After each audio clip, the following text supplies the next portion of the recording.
حضرت اویس قرنی رحمۃ اللہ کا مکمل واقعہ۔ بسم اللہ الرحمن الرحیم۔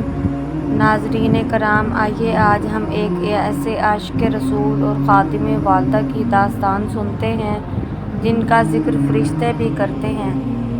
وہ ہستی جنہیں دنیا نے بہت کم جانا، لیکن رسول خدا صلی اللہ علیہ وآلہ وسلم نے ان کا تعارف کروایا۔ وہ ہیں حضرت اویس قرنی رحمۃ اللہ علیہ۔ پیدائش اور ابتدائی زندگی۔ حضرت اویس قرنی رحمۃ اللہ علیہ یمن کے علاقے قرن میں پیدا ہوئے۔ قبیلہ مراد سے تعلق رکھتے تھے۔ آپ کے والد کا سایہ بچپن ہی میں اٹھ گیا تھا، اس لیے آپ کی پرورش صرف آپ کی والدہ کے سائے میں ہوئی۔ گھر کا ماحول نہایت غریب تھا۔ بچپن ہی سے محنت مزدوری اور بکریاں چرانا آپ کا کام تھا، لیکن دل اللہ کی یاد سے بھرا ہوا تھا۔ والدہ کی خدمت۔ آپ کی والدہ ضعیف، بیمار اور بینائی سے کمزور تھیں۔ ان کی خدمت ہی آپ کی زندگی کا مقصد بن گیا۔ جب آپ کو مدینہ جا کر نبی کریم صلی اللہ علیہ وآلہ وسلم کی زیارت کرنے کا اشتیاق ہوتا تو والدہ فرماتیں، بیٹا میرا سہارا صرف تم ہو، اگر تم چلے گئے تو میرا کیا ہوگا؟ حضرت اویس رحمۃ اللہ علیہ زیارت رسول صلی اللہ علیہ وآلہ وسلم کی تمنا دل میں رکھتے، لیکن والدہ کی خدمت کو مقدم رکھتے۔ یعنی وجہ ہے کہ ظاہری طور پر آپ رسول اللہ صلی اللہ علیہ وآلہ وسلم کی زیارت نہ کر سکے، مگر حقیقت میں آپ کے دل کا ہر گوشہ محبت رسول صلی اللہ علیہ وآلہ وسلم سے منور تھا۔ نبی کریم صلی اللہ علیہ وآلہ وسلم کی پیشن گوئی۔ ایک دن رسول اللہ صلی اللہ علیہ وآلہ وسلم نے صحابہ کرام سے فرمایا، یمن سے ایک مرد آئے گا جس کا نام اویس ہے۔ وہ اپنی ماں کے ساتھ حسن سلوک کرنے والا ہے۔ اس کے بدن پر کبھی برص تھا، لیکن اللہ نے شفا دے دی، لیکن ایک نشان باقی رہ گیا ہے۔ اگر وہ اللہ پر قسم کھا لے تو اللہ اس کی قسم پوری کرتا ہے۔ اے عمر، اے علی، اگر تمہاری ملاقات اس سے ہو تو اس سے دعا کروانا۔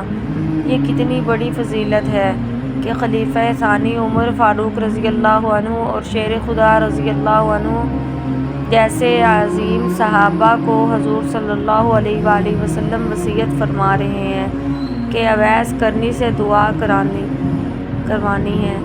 اویس رحمۃ اللہ علیہ کا زہد اور تقویٰ۔ حضرت اویس کی زندگی انتہائی سادہ تھی۔ کپڑے پر پابند لگے ہوتے، اکثر کھانے کے لیے صرف کھجور یا روٹی کا ٹکڑا ملتا، مگر دل کا سکون اللہ کی یاد میں ڈوبا رہتا۔ راتوں کو جاگتے، روتے، دعائیں کرتے، بعض اوقات جنگلوں اور پہاڑوں میں جا کر اللہ کو پکارتے۔ لوگوں نے پوچھا، اویس تم اتنا کیوں روتے ہو؟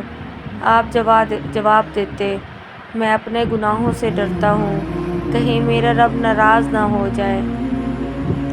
نبی کریم صلی اللہ علیہ وآلہ وسلم کے وصال کے بعد جب رسول اللہ صلی اللہ علیہ وآلہ وسلم کا وصال ہوا تو حضرت اویس رحمۃ اللہ علیہ کو خبر ملی۔ وہ کئی دن غم میں روتے رہے، کہتے تھے کاش میری آنکھوں نے آپ صلی اللہ علیہ وآلہ وسلم کو دیکھ لیا ہوتا، لیکن دراصل وہ زیارت رسول صلی اللہ علیہ وآلہ وسلم سے محروم نہ تھے، کیونکہ آپ کا دل عشق مصطفیٰ صلی اللہ علیہ وآلہ وسلم سے لبریز تھا۔ ملاقات حضرت عمر اور حضرت علی رضی اللہ عنہ سے۔ نبی کریم صلی اللہ علیہ وآلہ وسلم کے وصال کے بعد حضرت عمر رضی اللہ عنہ ہر حج پر یمن کے قافلوں سے پوچھتے، کیا تم میں اویس قرنی ہیں؟ آخر ایک سال وہ مل گئے۔ حضرت عمر رضی اللہ عنہ اور حضرت علی نے پوچھا، کیا تم اویس ہو؟ انہوں نے کہا جی ہاں۔ پوچھا تمہاری والدہ زندہ ہیں؟ کہا جی ہاں۔ پھر حضرت عمر رضی اللہ عنہ رو پڑے اور فرمایا، ہمارے نبی کریم صلی اللہ علیہ وآلہ وسلم نے تمہارے بارے میں خبر دی تھی کہ اے اویس تم میرے لیے دعا کرو۔ سوچئے دنیا کے سب سے بڑے حکمران حضرت عمر رضی اللہ عنہ جیسے خلیفہ ایک گمنام درویش سے دعا کی درخواست کر رہے ہیں۔ یہ سب ان کا تقویٰ اور خدمت والدہ کا انعام تھا۔ جہاد میں شرکت اور شہادت۔ حضرت اویس قرنی رحمۃ اللہ علیہ نے بعد میں کئی جنگوں میں بھی حصہ لیا۔ بعض روایات کے مطابق وہ جنگ صفین میں حضرت علی رضی اللہ عنہ کے لشکر میں شریک ہوئے اور اسی جنگ میں شہادت کا رتبہ پایا۔ اویس رحمۃ اللہ علیہ کی نصیحتیں۔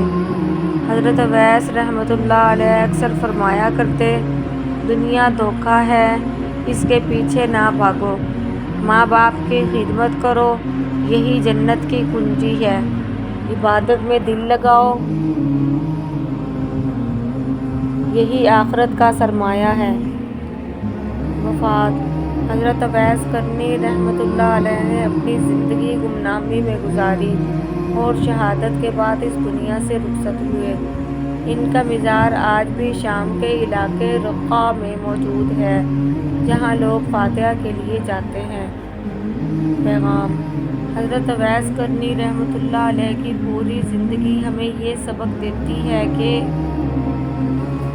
ماں کی خدمت کو سب سے مقدم رکھنا چاہیے۔ رسول اللہ صلی اللہ علیہ وآلہ وسلم کی محبت صرف زبان سے نہیں بلکہ عمل سے ثابت کرنی چاہیے۔ سادگی، عاجزی اور اللہ کی یاد ہی اصل دولت ہے۔ گمنامی میں رہنا بھی اللہ کے ہاں شہرت کا سبب بن سکتا ہے۔ ناظرین کرام، یہ تھا حضرت اویس قرنی رحمۃ اللہ علیہ کا پورا قصہ۔ وہ ہستی جنہیں دنیا نے نہ پہچانا مگر آسمان کے فرشتے بھی ان پر رشک کرتے تھے۔ اللہ تعالی ہمیں ان جیسی محبت، عاجزی اور خدمت والدین کی توفیق عطا فرمائے۔ آمین۔ السلام علیکم ورحمۃ اللہ۔